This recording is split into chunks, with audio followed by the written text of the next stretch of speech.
ሌላኛው ሶሻል ሳይኮሎጂ ነው። ሶሻል ሳይኮሎጂ ማለት ያው ማህበራዊ ግንኙነት በሰዎች ላይ የሚያመጣው የባህሪ ለውጥ ማለት ነው። አንድ ግለሰብም በዛ ቡድን ላይ በዛ ግሩፕ ላይ በዛ ማህበረሰብ ላይ የሚያመጣው የባህሪ ለውጥ ማለት ሊሆን ይችላል። ቫይስ ቨርሳ ማለት ነው። ኢንዲቪጁዋል ፐርሰን በማህበራዊ ግንኙነት ላይ የሚያመጣው የባህሪ ለውጥ ተጽዕኖ ምንድን ነው? አት ሴም ታይም ደግሞ ያ ቡድን ያ ግሩፕ ያ ማህበረሰብ በዛ ሰው ላይ የሚያመጣው የባህሪ ለውጥ።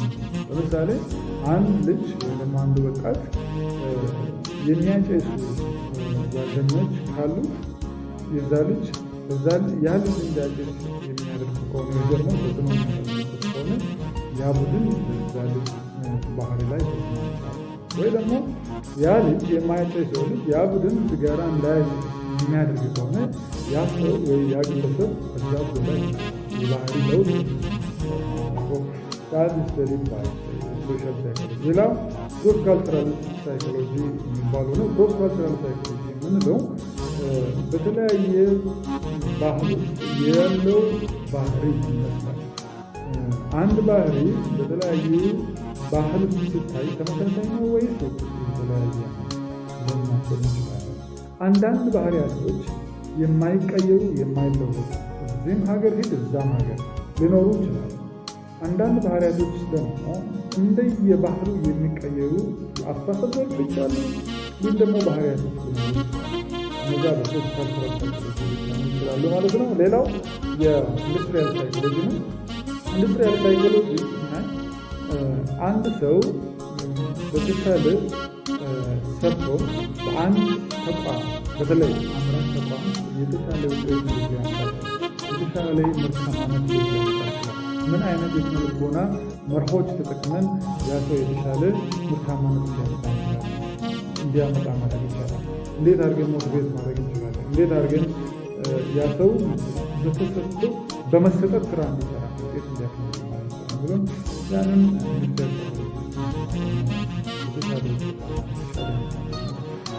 ተከታዮች ሰራተኞች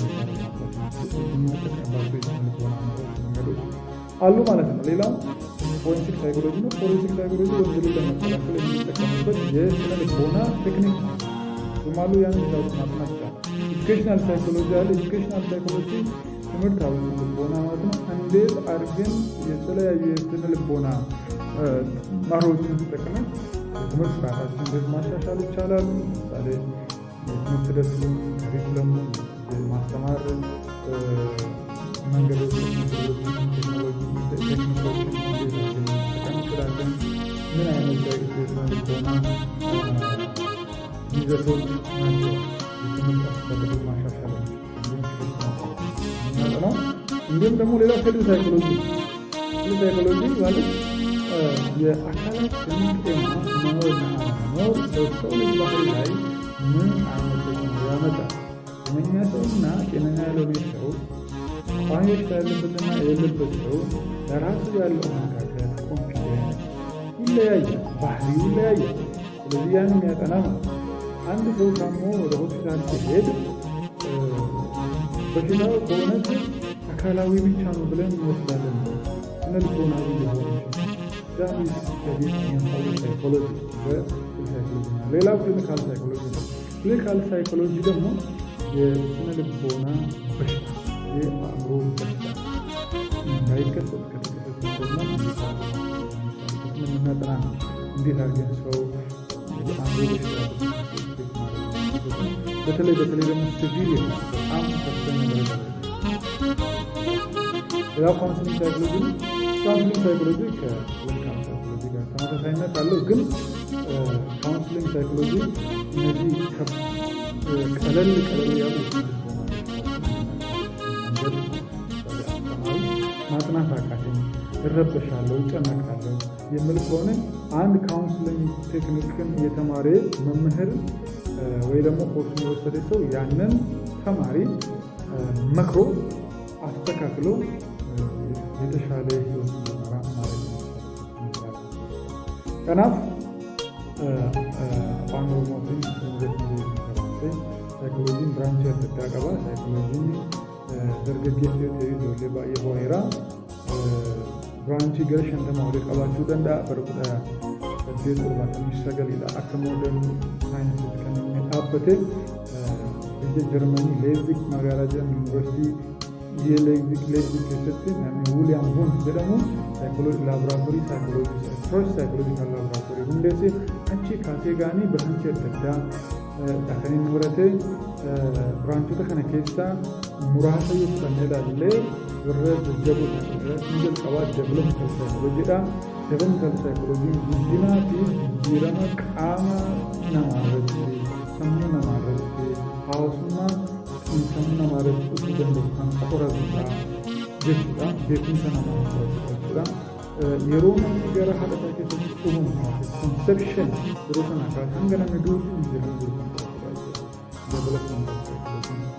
Biraan personality saayikooloojiidha. Personality saayikooloojiin yeroo hundumaa kan inni qoratu ilaalcha namaas adda ta'e yuunik personality adda ta'e amala namaas adda ta'e amala kan dhaabbataadha. Kan immoo yeroo dhaga'u qorataa jechuudha. Kun personality saayikooloojiidha.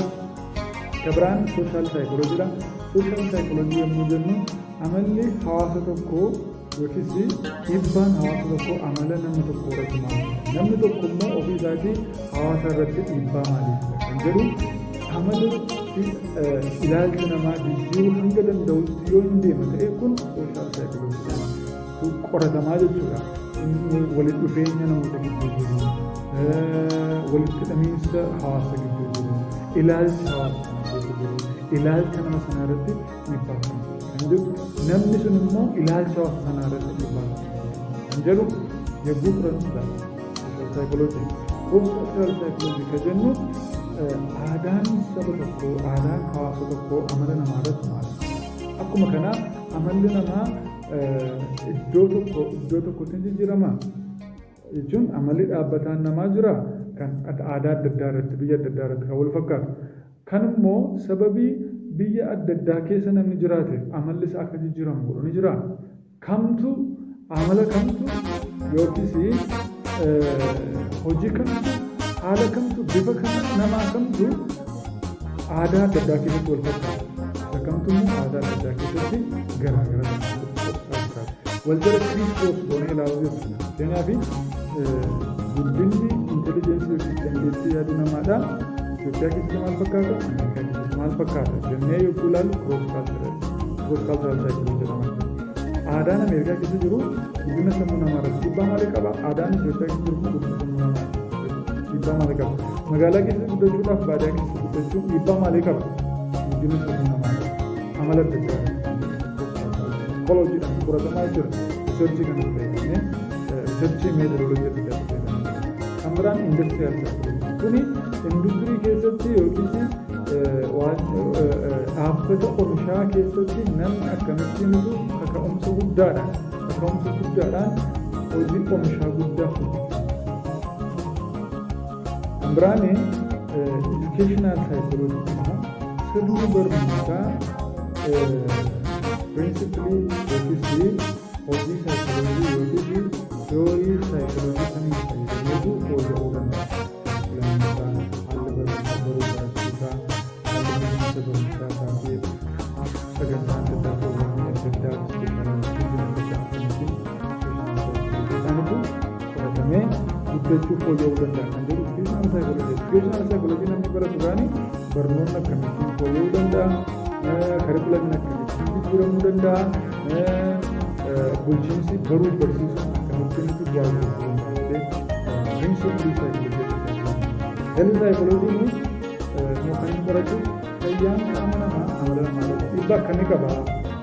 Inni fayyaa qabuu fi fayya buleessi amalli isaa maal fakkaata? Inni qaamni isaa dhukkuba qabu amala isaa irratti, ilaalcha isaa irratti, akkaataa yaada isaa irratti dhiibbaa qaba.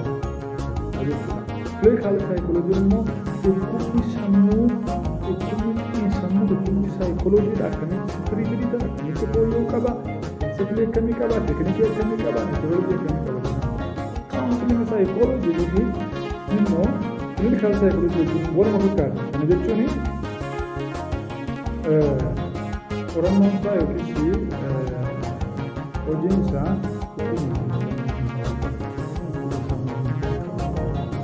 garuu salphaa xiyyeeffatu yoo ta'u, clinical psychology garuu dhukkuba isaa baay'ee ulfaataa. Like clinical psychologist, psychiatrist, isaan kuni riisoos prescribe gochuu danda'u. Medicalist, counseling psychologist yoo humna isaatiin ol ta'e eessatti irra jira gara clinical psychologist. Clinical psychologist immoo psychiatrist isaan kana xiyyeeffatan psychology jira, space psychology jira, military psychology jira, psychology ይባላል፣ military psychology ይባላል። እነዚህ በጣም ብዙ ናቸው እና ዋና ዋናዎቹ እነዚህ ናቸው። በየዩኒቨርሲቲያችን የሚሰጡ እነዚህን ካወቃቸዋችሁ በቂ ናቸው። ሌሎችን ደግሞ ከዚህ ተነስታችሁ ራሳችሁን ከማንም በላይ ማሳት እንደምትችሉ ነግራችሁ ልጅ ነው። አመሰግናለሁ። ለዛሬ ይሄን ነው። ብዙ ታይም አረተኛው ሲሪስ እንገናኝ። ሰላም ሁኑ። Thank you so much. Galatoma. See you again until we meet again. Fourth series or introduction to psychology, third and higher education. Content. Simple and short. How to listen. Bye bye.